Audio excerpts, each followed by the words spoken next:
Hi everyone, it's Margaret Manning here. Welcome to 60 and Me. Hope that you're doing okay today, having a great morning so far. I am drinking my beautiful cup of Earl Grey tea this morning in my rainbow mug. It's actually one I picked up in Scotland. I love the packaging, but I'm a tea addict. I love tea. I must have like 15 different types of tea boxes in my cupboard. But I hope that you have your favorite too. And so Earl Grey for me today. So cheers, everyone. Hope that you're doing great. That you have had a good week and a good day so far. Whatever you're doing, maybe you're working or you're volunteering or you're with your grandkids or family, friends. Nice bright sunny day today. I love the sun. It's we've had rain a lot the last few weeks, but today the sun's out, so I hope it's not too glowy there. Anyway, I've got an article and a topic I wanted to chat with you about today that was written by one of our bloggers, Joan Moran. Joan is a really special writer. She's got a really good depth of understanding about women our age. She's an adventurous spirit, and she writes really articles that are about transformation. And this one was about this whole idea of change, and how change can be such a fuel to amplify our journey as older women, and how wonderful that can be. How it can, just the simple fact of accepting a change, embracing a change, can really make your life so much more beautiful and reduce stress, increase happiness, just give back many, many gifts. And sometimes it's something as simple as changing a habit, changing the way you do something. And this particular article really resonated with me on a couple of levels because I think when I look back on last year and look at the things that I did that really, really changed my life in key ways, there was one thing that I did that I think really helped. And when I read this article by Joan, it was, yes, I get it. That's exactly what I did. And that was changing my habitual behavior towards things. Now, there's a very wonderful Buddhist teacher. Her name is Pema Chodron, and she wrote a book. She's written several, but she wrote about this practice called Tonglen, and it's actually a Tibetan Buddhist practice of using meditation and focus in meditation to change habitual behavior. It sounds so simple, but it's hard. So, just to give you an example, maybe there's a person in your life or someone that you have to deal with day to day. Maybe it's a family member, it could be a friend, or it could be a worker, a co-worker. Every time they say something or every time they do something, you respond in a way you either are hurt by it or you react angrily or you just get into this dialogue where you actually use the same words. Anything that person says, you have a habitual response to that person. Now, it also can apply to situations. Like every time you're in this situation where you're afraid, you respond habitually by doing this. Every time that you're feeling challenged or not feeling very well, you respond habitually. Anyway, I don't want to go on too much about the Tonglen method, but it's a very useful method of using the focus of meditation to be precise when you get in that situation again, to not act habitually. It's hard. And I've managed to try to do it in several situations, and it changed everything. It changed the way that I looked at myself. It changed the way I looked at the situation, and it was really powerful. So I think that that's something that Joan is really talking about here. That has the biggest impact is learning how to change behavior and just do something different. Just do something different. So the first thing she says you have to do, and I really understand this very well, is decide how you want to grow yourself. I love that expression. It's exciting to learn about yourself. It's exciting to watch yourself as you get turned into an older woman, to watch who you are, what you're drawn to, what decisions you tend to make. And it is a lifelong journey. It just doesn't happen overnight. It's something that you do, to really reassess and redirect yourself.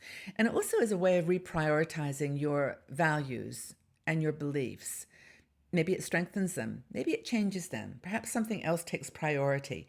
And I think that this whole idea of setting intentions and then, building a pathway to those intentions is the best way to accept a change that might be needed. Another thing that she says, which I think is super important, is to figure out what you believe. And this is related. I mean, it's what do you believe in? What are your values? You know, have you got the insight and the focus to define what is the most important thing to you? You know, is it love? Is it travel, family, friends, volunteering? I think once you've decided who you are, then to figure out what your beliefs and your values are, that's the beginning of change. That's change making when you can say this is more important than that, and I'm going to act on that, and that's hard because you feel all these guilt trips. You know, I should do this, I shouldn't do that, but what do you want to do? That's the important question. And the next thing that Joan talks about as a way of getting to that is to listen to what your heart says. What is your heart telling you? You know, there's so much distraction on social media, in the news, just in our world these days. I mean, I was actually talking to my son about this the other day about, you know, I didn't have a cell phone when I was raising my sons, and I'm happy I didn't have a cell phone. I never have had to choose. I mean, my kids were my absolute priority, and you know, that is what I did. There was no distraction to cause any conflict. I just knew what I had to do and I did it, or what I wanted to do. And it's really the process of taking small steps, you know, towards that growth. If you see something that is overwhelming you, or you know, creating stress in your life, you may not be able to let it go immediately. I used to be a real news junkie. I used to listen to news.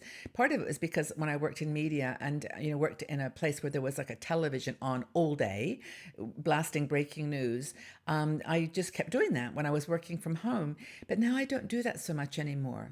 You know, I turn the news on a couple of times, maybe twice or three times a day, and I listen to the news at night. I do have a few shows, documentaries and so on, but I try not to get too distracted by the world of chaos. I'm totally interested and I'm totally engaged. But anyway, I'm just trying to put my heart first and prioritizing what to do in my life.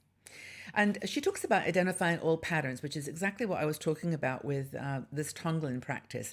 And that is, you know, some of your reflections may cause guilt and feelings that, oh, I should have done this, could have done that. But, you know, you've got to just reflect on old patterns, decide that you're going to change them, and then take small steps to make that change. You know, look, we're human. We're all fallible. We're all broken. We're all cracked. You know, there's so much.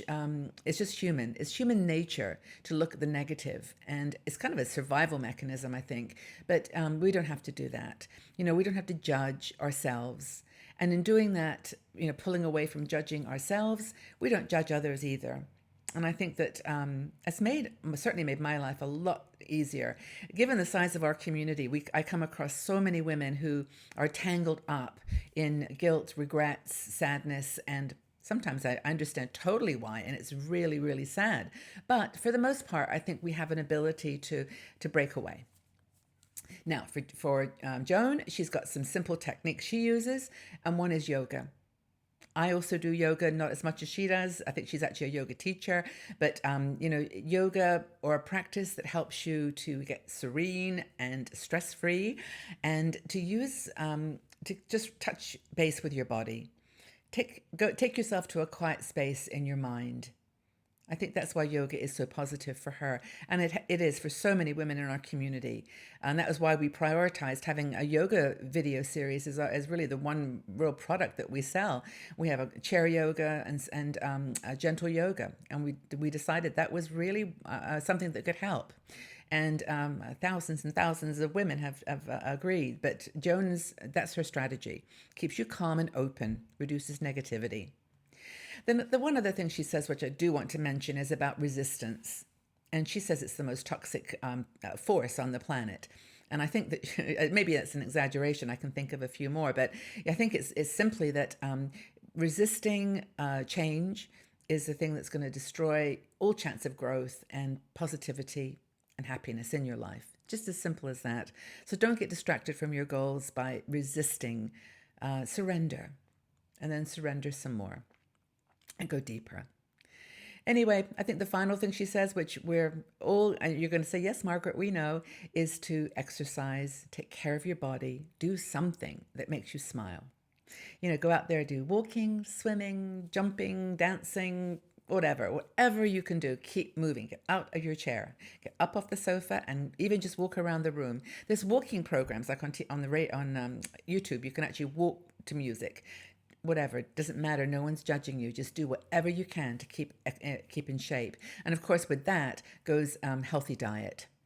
And be a green machine. Green smoothies, green veggies, green whatever. Green is a good color, and red, beetroots, cherries.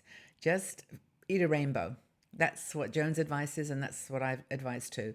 Just make sure your plate, look down at it. If it's all white and browny stuff, it's probably not going to be that good. Add a carrot or add something bright. A beetroot, by the way, is like magic food. I don't know. I was reading about it yesterday.